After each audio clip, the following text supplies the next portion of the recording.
and welcome to Eventbrite's second quarter 2025 earnings conference call. At this time, all participants are on a listen-only mode, and a question and answer session will follow the formal presentation. If anyone should require operator assistance during the conference, please press star zero on your telephone keypad, and please note this conference is being recorded. I will now turn the conference over to your host, Megan Manister, Investor Relations. Ma'am, the floor is yours. Good afternoon and welcome to Eventbrite's second quarter 2025 earnings call. My name is Megan Manister, Investor Relations. With us today are Julia Hartz, our co-founder and Chief Executive Officer, and Anand Gandhi, our Chief Financial Officer. As a reminder, this conference call is being recorded and will be available for replay on Eventbrite's Investor Relations website at investor.eventbrite.com. Please also refer to our Investor Relations website to find our press release announcing our financial results, which was released prior to the call. Before we get started, I would like to remind you that during today's call, we'll be making forward-looking statements regarding future events and financial performance. We caution that such statements reflect our best judgment as of today, August 7th, based on the factors that are currently known to us, and that actual future events or results could differ materially due to several factors, many of which are beyond our control. For a more detailed discussion of the risks and uncertainties affecting our future results, we refer you to the section titled Forward-Looking Statements in our press release and our filings with the SEC. We undertake no obligation to update any forward-looking statements made during the call to reflect events or circumstances after today, or to reflect new information or the occurrence of unanticipated events except as required by law. During this call, we'll present adjusted EBITDA and adjusted EBITDA margin, which are non-GAAP financial measures. These non-GAAP financial measures are not prepared in accordance with generally accepted accounting principles and have limitations as an analytical tool. You should not consider them in isolation or as a substitute for analysis of our results of operations as reported under GAAP. A reconciliation to the most directly comparable GAAP financial measure is available in our investor presentation, which is available on our Investor Relations website. We encourage you to read our investor presentation, which contains important information about GAAP and non-GAAP results. And with that, I'll now turn the call over to Julia. Thanks, Megan, and good afternoon, everyone. We delivered a strong second quarter, outperforming on the bottom line and continuing to improve our core ticketing trends. Net revenue came in at $72.8 million, which was at the high end of our outlook. Eventbrite Ads had another standout quarter, accelerating from Q1, and our paid ticket volume trends continue to improve. At the same time, we kept a sharp focus on costs and delivered on an adjusted EBITDA margin of 8.8%, which was well above our expectations.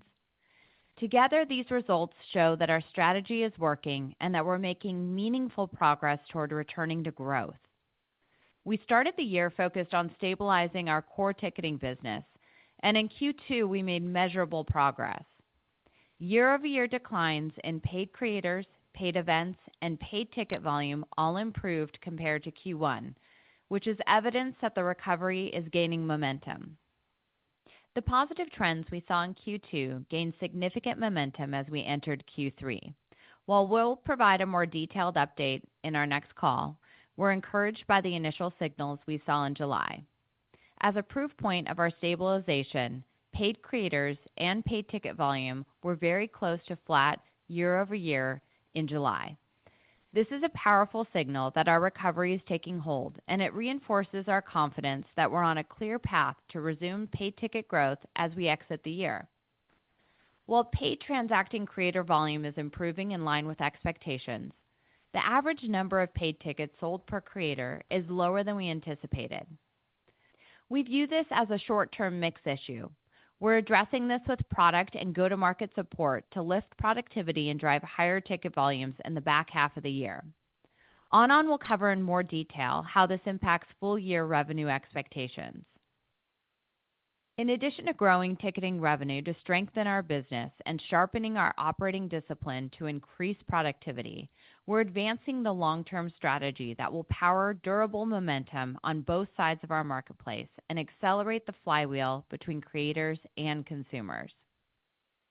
Starting with the creator side of our marketplace, we're continuing to deliver powerful tools that drive measurable value for the supply side, helping creators reach more fans, sell more tickets, and grow their businesses on Eventbrite.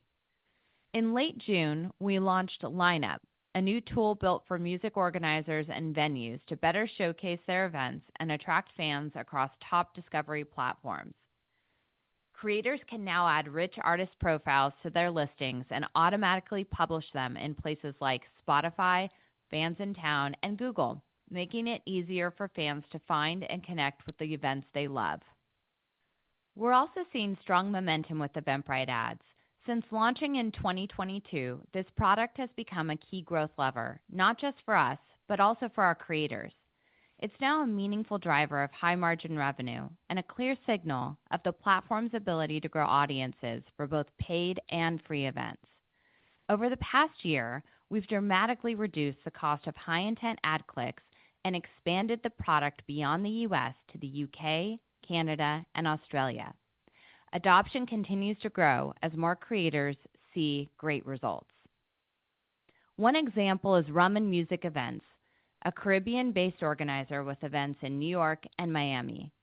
They've used Eventbrite ads to build brand awareness, break into new markets, and drive real ticket sales. By shifting more of their marketing budget to Eventbrite ads, they saw a 19x return on ad spend. That impact led them to double their investment and expand their campaigns, making ads a core part of their growth strategy. On the consumer side of our business, we're raising the bar on discovery, especially through our newly relaunched app. Our goal is simple: connect people to great live experiences in a way that feels intuitive, inspiring, and fun. Since the relaunch, the app's home feed has quickly become one of our most active discovery surfaces, second only to web search. And that engagement is translating into results. App conversion rates are up year over year, giving us a strong foundation to build on. We'll continue investing in smarter event matching and deeper personalization to keep improving the consumer experience. We're also focused on attracting more consumers to the platform by expanding our inventory of large-scale, high-impact event series, particularly immersive experiences. This type of serial format attracts big audiences and sets Eventbrite apart as the best place to discover what's next in live entertainment. One standout example is Haunted Tavern, an interactive cocktail experience where guests are guided through ghost stories and spirits, literally. Over the past year, they've sold more than 150,000 tickets through Eventbrite and expanded to 380 cities. That's the kind of magnetic experience that brings people back, and we see a massive opportunity to grow this category. As we advance our strategy with initiatives like these, we've also sharpened our focus on financial discipline, and that focus is driving results. In Q2, adjusted EBITDA margin improved by 260 basis points from Q1, reflecting sustained cost control and more efficient execution. We've reduced overhead across the business and are directing spending toward the areas with the greatest leverage. These actions are creating lasting operating efficiencies and positioning us to expand margins as we return to growth. That same discipline extends to how we manage capital. This quarter, we secured a new term loan that strengthens our liquidity and allows us to retire a significant portion of our outstanding convertible notes with cash. Together, these steps materially improve our balance sheet and increase our flexibility for the road ahead. Anand will share more details in just a moment. I'll end here by reinforcing that we're exiting the first half of 2025 with real momentum. The execution of our strategy is translating into stronger results. Our disciplined approach is driving margin improvements and structural cost savings, and we're making progress that we believe will lead to sustained growth, stronger cash flow, and improved profitability. I want to thank our entire team for their focus, resilience, and commitment to delivering on our goals. And to our shareholders, thank you for your continued support as we build lasting value. And with that, I'll turn it over to Anand. Thanks, Julia. We delivered on our outlook for Q2 with net revenue at the top end of our guidance range and adjusted EBITDA margin significantly above expectations. We also made important progress against our goals, including further reducing expenses to drive margin expansion and also strengthening our balance sheet. Now I'll go through our financials in more detail. Please note that all comparisons are year-over-year unless indicated otherwise. Net revenue declined 14% to $72.8 million, which was at the high end of our outlook range. The decrease is due to both a 10% decline in ticketing revenue and significantly reduced marketplace revenue, primarily due to the elimination of organizer fees. This was partially offset by a strong performance from Eventbrite ads, which grew an impressive 50%. Paid ticket volume was 19.7 million for the quarter, a decline of 7%, reflecting an improvement of 40 basis points compared to Q1. Importantly, as Julia mentioned, in July we saw trending improvement accelerate significantly, with paid ticket volume down only 1% year-over-year.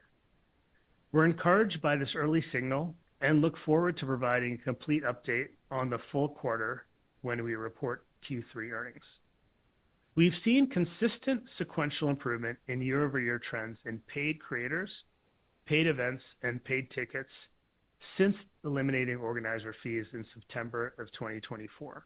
This positive momentum has been partially offset by a shift in our marketplace. We're seeing a faster return of small-scale creators and events than with our larger, higher-volume creators. This has led to fewer tickets sold per creator than we had initially anticipated. I'll provide more context on how these trends impact our outlook in a moment. Gross margin of 67.5% improved by 60 basis points from Q1. This was driven by the strong performance of our high-margin ads revenue. This was lower than last year's 70.9%, which had benefited from high-margin organizer fees that have since been eliminated. For this quarter, our gross profit was a solid $49.1 million. Now, turning to operating expenses. We continue to focus on efficiency, with OPEX declining 16% year-over-year to $55.4 million.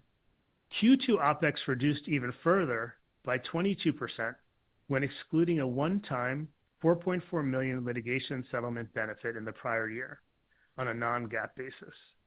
This marks our sixth consecutive quarter of operating expense reductions.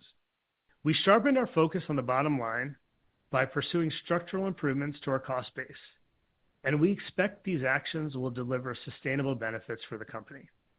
Looking more specifically at our OPEX buckets, product development was down 30% from $26.1 million to $18.2 million. Sales, marketing, and support was down 17% from $24.5 million to $20.4 million. G&A of $16.9 million was up 7% due to a one-time $4.4 million litigation settlement benefit in the prior year. G&A decreased 16% when excluding this prior year one-time benefit. Within our overall OPEX, we also achieved a 51% reduction in stock-based compensation from $15.3 million to $7.5 million through deliberate and careful equity management.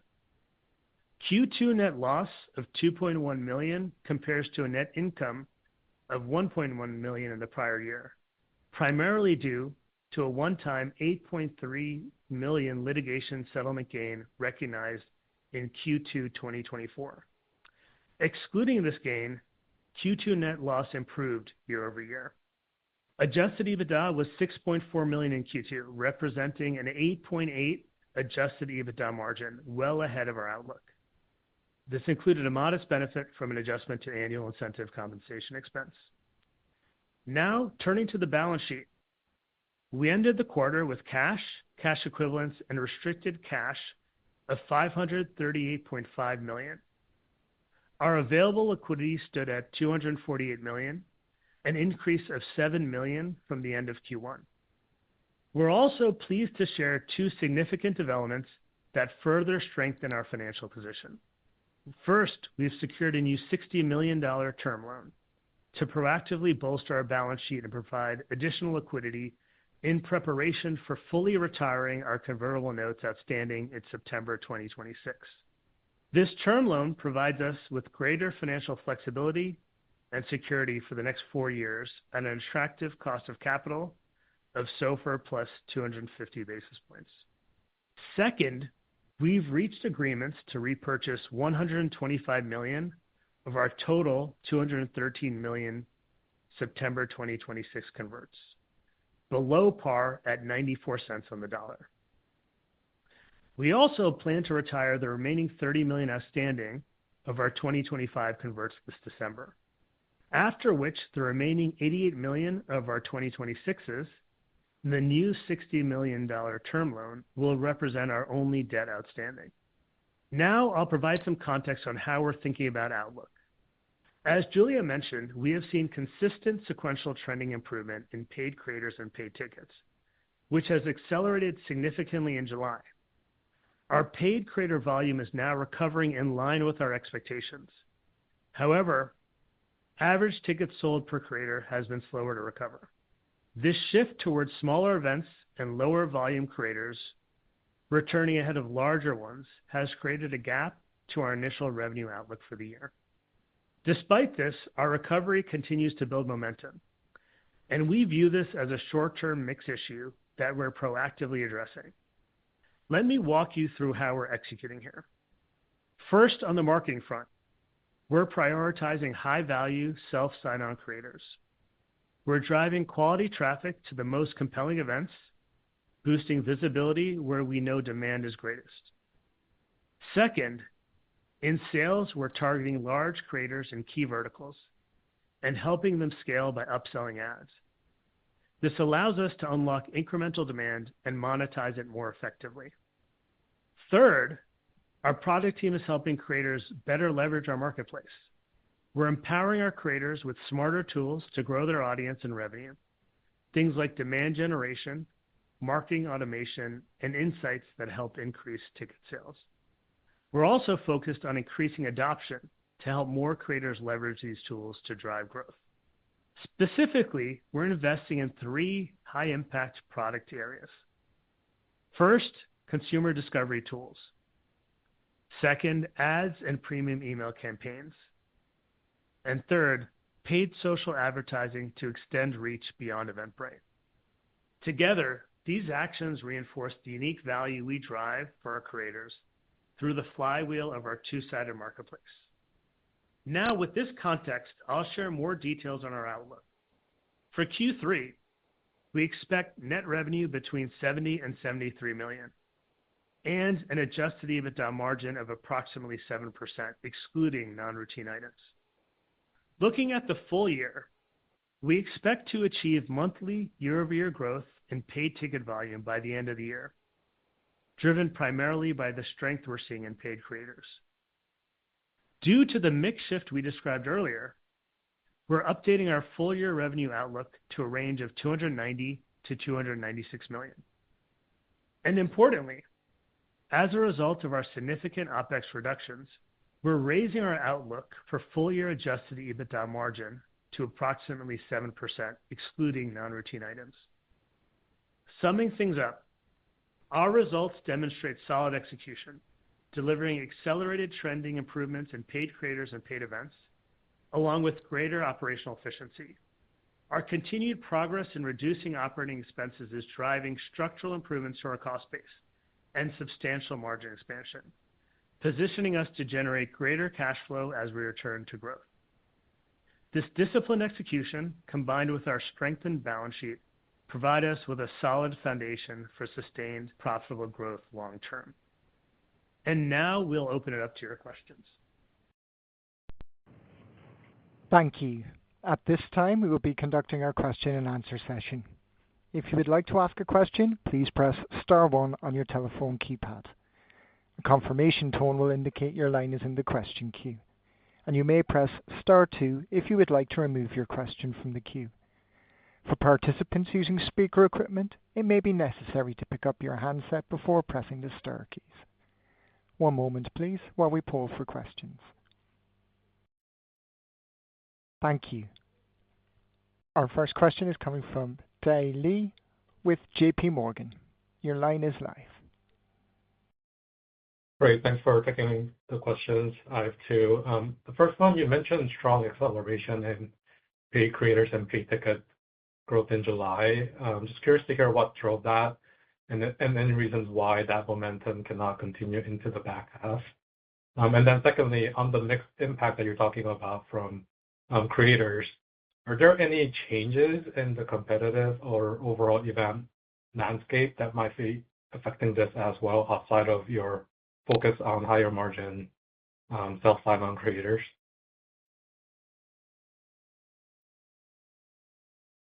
Great. Thanks, Dave. And thanks so much. I appreciate you joining the call and for your question here. So, what we're seeing in the business is in line with what we want to see in terms of recovery. We're watching the July as we wanted to give confidence in inflecting, in the monthly year-over-year growth later in the year is in that it's being supported by the behavior of creators and consumers on the platform, not just the volume. So we are, seeing the trends moving in the right direction. As you noted, and as we shared on our call, paid creators are about flat in July, and paid ticket volume was down just 1% year over year, which is a sharp improvement from the Q2 run rate. And that's just not a projection, that's actual performance. So it tells us the recovery is progressing and the inflection point is approaching. Second is that we're controlling what we can to drive that growth. So we've put focused effort behind acquiring larger, higher volume creators through paid marketing, through brand development, and an expanded sales team that's now more targeted and more productive. They're focused on vertical, format, and metro. So we're seeing that increase the near-term performance of paid creators, and we expect to see that the lagging indicator pick up toward the back half of the year in paid ticket volume.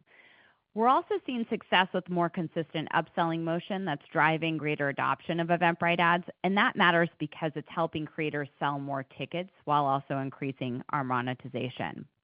And the final thing I'll say is that our product investments are designed to drive exactly this kind of growth, starting with the creator and helping them expand their business. So we're improving consumer demand through better discovery and personalization. We're expanding marketing tools that help creators grow their audience, and we're delivering insights that help them optimize the performance of their marketing and promotion, as well as giving them insights into how their events are selling, especially for our repeat customers who are able to compare year over year. So these improvements that I just mentioned are already live, and the adoption is building. I think while there's still work ahead, the combination of this real-time improvement that we're signaling for July and the proactive execution gives us the confidence that we'll reach that inflection, and we're on a solid path to sustain it. Where we, in the course of Q2, saw some divergence in these main metrics is the recovery of creators the recovery of tickets per creator is lagging slightly behind the recovery of creators. And that's what I think is driving a bit of that delayed improvement than what we had originally anticipated. And you also asked if there was a change in the overall landscape. We don't see a massive shift in the landscape.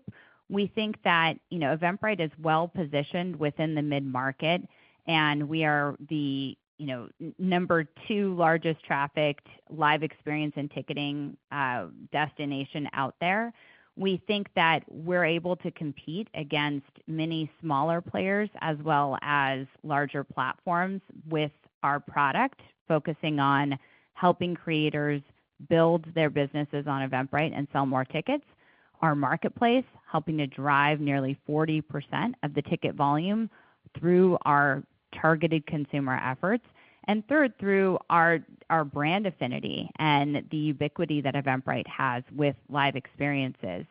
We see some really interesting secular tailwinds in live events as people are wanting to get out more and be in real life together. And we see the clear connection and opportunity, and we have a proven track record of using new technology and the adoption of technology to actually drive those trends of getting together in real life and connecting through experiences. Got it. Thank you. Thank you. As we currently have no further questions on the lines at this time, this will conclude today's call. You may disconnect your lines at this time and have a wonderful day, and we thank you for your participation.